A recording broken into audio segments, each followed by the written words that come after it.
নমস্কার বন্ধুরা, ঘরোয়া রেসিপি কিচেনে আপনাদের স্বাগত জানাই।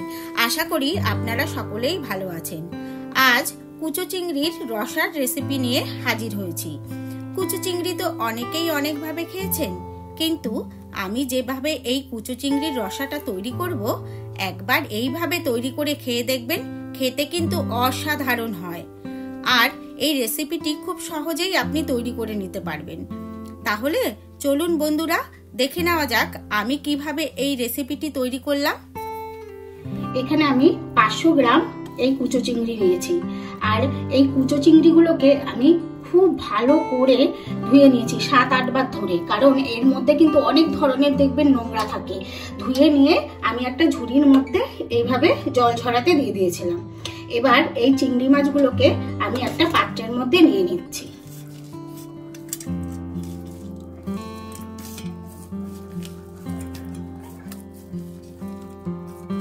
আর দেখুন, আমি এখানে 1 কাপ মসুর ডাল ভিজিয়ে রেখেছিলাম 1 ঘন্টা আগে। এবার ডালটা পুরো ভালোভাবে ভিজে গেছে। এবার জলটা ছেঁকে আমি একটা মিক্সিং জার নিয়ে নিয়েছি। এই মিক্সিং জারের মধ্যে এই ডালগুলো ছেঁকে ছেঁকে তুলে নেব। এটারও একটা আমি পেস্ট তৈরি করে নেব। দেখুন, সম্পূর্ণ ডালটা নিয়ে নিয়েছি। এবার আমি এটার একটা দেখুন বন্ধুরা, এখানে আমি একটা মশলা রেডি করব। তার জন্য আমি এখানে 2টো পেঁয়াজ কুচি, কয়েকটা রসুনের কোয়া নিয়েছি, আর সামান্য পরিমাণ আদার টুকরো আছে, 4-5টা শুকনো লঙ্কা আছে, আর 3টে কাঁচা লঙ্কা আছে। আর শুকনো লঙ্কাটা আমি একটু জলে ভিজিয়ে রেখেছিলাম।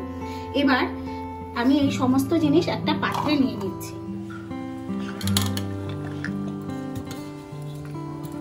এবার এর মধ্যে আমি 1 চামচ ধনে দিয়ে দিচ্ছি।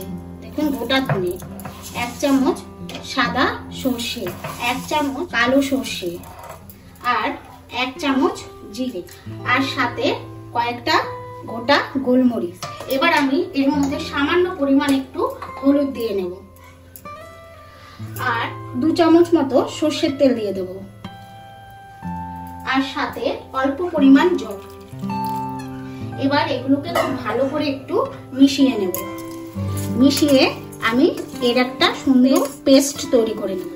আর দেখবেন বন্ধুরা, এই মশলাটাই কিন্তু এর স্বাদটাকে দ্বিগুণ করে দেবে। একবার হলেও রেসিপিটা ট্রাই করার অনুরোধ রইল, কারণ এটা কতটা সুস্বাদু হয় সেটা না করলে বুঝতে পারবেন না। এবার আমি একটা মিক্সিং জারে এই পেস্টটা তৈরি করে নিচ্ছি। আর দেখুন, আমি এখানে একটু অল্প পরিমাণ ধনেপাতা দিয়ে দিলাম। এবার এটার আমি একটা পেস্ট তৈরি করে নিচ্ছি। এবার এই চিংড়ি মাছগুলোর মধ্যে আমি একটা পেঁয়াজ এরকম ছোট ছোট করে কুচি করে নিয়েছি, এটা দিয়ে দিলাম। দেখুন, 2টো লঙ্কা এরকম কুচি করে নিয়েছি, এটাও দিয়ে দিলাম। আর সাথে অল্প একটু ধনেপাতা কুচি দিলাম। এবার আমি এর পরিমাণ অনুযায়ী 1 চামচ, ছোট চামচের 1 চামচ হলুদ গুঁড়ো দিয়ে দিলাম, আর 1 চামচ লবণ দিয়ে দিলাম। এবার সাথে আমি যে পেস্টটা তৈরি করেছিলাম, সমস্ত কিছু দিয়ে যে পেস্টটা তৈরি করেছিলাম, এই পেস্টটা আমি 2 চামচ এখানে দিয়ে দিলাম। এখন উঁচু উঁচু একদম 2 চামচ কিন্তু এই পেস্টটা দিলাম। আর যে ডালের পেস্টটা রেডি করেছি, এবার সম্পূর্ণ এই ডালের পেস্টটাও এর সাথে দিয়ে দেবো।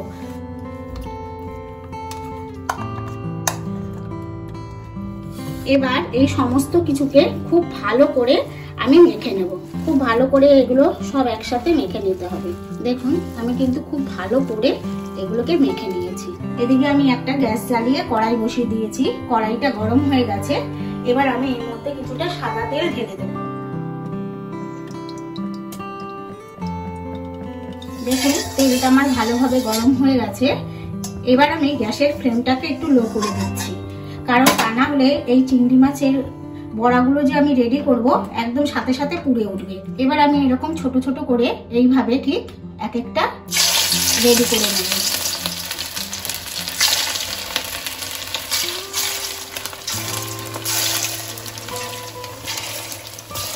দেখুন, আমি এতগুলো বড়া এর মধ্যে দিয়ে দিলাম। এইভাবে আমি সমস্ত বড়াগুলোকে ভেজে নেব। দেখুন, আমার বড়ার এক পিঠগুলো কিন্তু হয়ে উঠেছে। এবার আমি এক এক করে উল্টে দিচ্ছি। আর আমি কিন্তু বড়াগুলো দেওয়ার সময় লো মিডিয়ামে রেখেছিলাম। এখন কিন্তু আমি লো টু মিডিয়ামে এই বড়াগুলো ভেজে নিচ্ছি। এইভাবে আমি উল্টে পাল্টে বড়াগুলোকে কিন্তু লাল লাল করে একটু ভেজে তুলে নেব।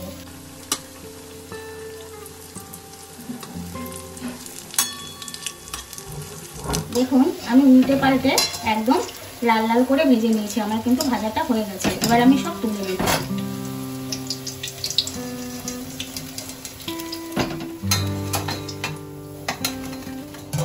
এবার আমি আবার এরকম ভাবে দিয়ে বাদবাকি বড়াগুলো রেডি করে নিচ্ছি। দেখুন আমি কিন্তু উল্টে পাল্টে একদম এই যে লাল লাল করে বড়াগুলো ভেজে নিয়েছি। এবার আমি তুলে নিচ্ছি। আর দেখুন এই বড়াগুলো কিন্তু আপনারা গরম ভাতের সাথেও খেতে পারবেন, আর গরম ভাতের সাথে খেতেও কিন্তু খুব সুন্দর লাগে। আমি আগের যে সাদা তেলটা দেওয়া ছিল সেটা নামিয়ে নিয়েছি, সরষের তেল দিয়ে দিচ্ছি। এবার তেলটা একটু ভালো করে গরম হয়ে যায়। এখন তেলটা কিন্তু আমার গরম হয়ে গেছে ভালোভাবে। এবার আমি হাফ চামচ কালো জিরে দিয়ে দিলাম, দুটো তেজপাতা দিয়ে দিলাম, দুটো শুকনো লঙ্কা, দুটো দারচিনির টুকরো আর 4টে এলাচ আমি ফাটিয়ে নিয়েছি, এগুলো দিয়ে দিলাম। এবার এটা থেকে একটা সুন্দর গন্ধ বেরোলে এই টমেটো কুচিটা দিয়ে দেব।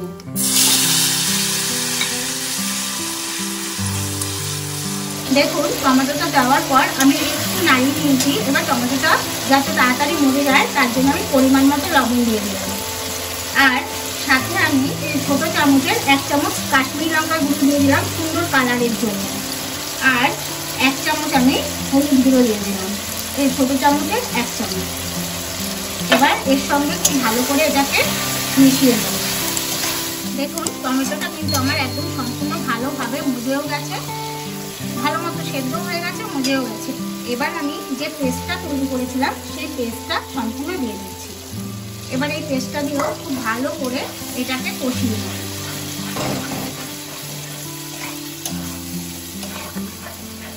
আর আমি সাথে এটা একটু মিক্সি ধোয়া আর বাটি ধোয়া জলটা দিয়ে দিই।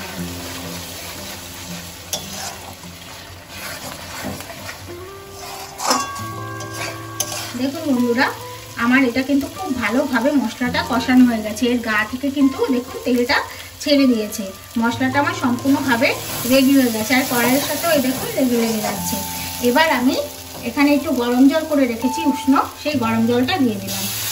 আর জলটা কিন্তু এখানে একটু বেশিই দিতে হবে, কারণ এই চিংড়ি মাছের যখন আমি বড়াগুলো দেবো কুচো চিংড়ি, তখন কিন্তু জলগুলো সব টেনে যাবে।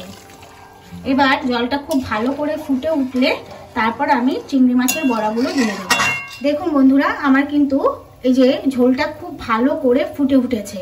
এবার আমি এই যে কুচো চিংড়ির যে বড়াটা ভেজে রেখেছিলাম এই বড়াগুলো সমস্ত দিয়ে দিচ্ছি। এবার দিয়ে এটাকে আমি একটু 2 থেকে 3 মিনিট ভালো করে ফুটিয়ে নেব। আর বন্ধুরা একবার এইভাবে কুচো চিংড়ির রসা তৈরি করে খেয়ে দেখবেন, খুব দারুণ হয় খেতে। আর ভালো লাগলে অবশ্যই একটা কমেন্ট করে জানাবেন, আর আমার ভিডিওটাতে একটা লাইক দেবেন, আর সবার সাথে শেয়ার করবেন। আর নতুন বন্ধুরা চ্যানেলটি সাবস্ক্রাইব করে পাশে থাকা বেল আইকনটি প্রেস করে দেবেন পরবর্তী ভিডিওর নোটিফিকেশন পাওয়ার জন্য। দেখুন বন্ধুরা আমার চিংড়ি মাছের রসাটা কিন্তু সম্পূর্ণ রেডি হয়ে গেছে। আর আমার লবণটাও ঠিকঠাক আছে, আমি চেক করে নিয়েছিলাম। আর দেখুন বন্ধুরা এই যে এখন কিন্তু যতটুকু এর মধ্যে ঝোলটা আছে এটা কিন্তু ঠান্ডা হলে পরে একদম টেনে যাবে, তাই আমার এটা কিন্তু কমপ্লিট হয়ে গেছে। আমি এবার নামিয়ে নেব। এবার নামিয়ে নেওয়ার আগে আমি এখানে 2-3টে চেরা কাঁচা লঙ্কা দিয়ে দিচ্ছি, আর সাথে একটু ধনেপাতা কুচি দিয়ে দিলাম। এবার একটু মিশিয়ে দিয়ে আমি গ্যাসটা বন্ধ করে নামিয়ে নিচ্ছি। দেখুন আমার চিংড়ি মাছের রসাটা কিন্তু একদম কমপ্লিট। এবার আমি একটা পাত্রের মধ্যে এটা ঢেলে নিচ্ছি।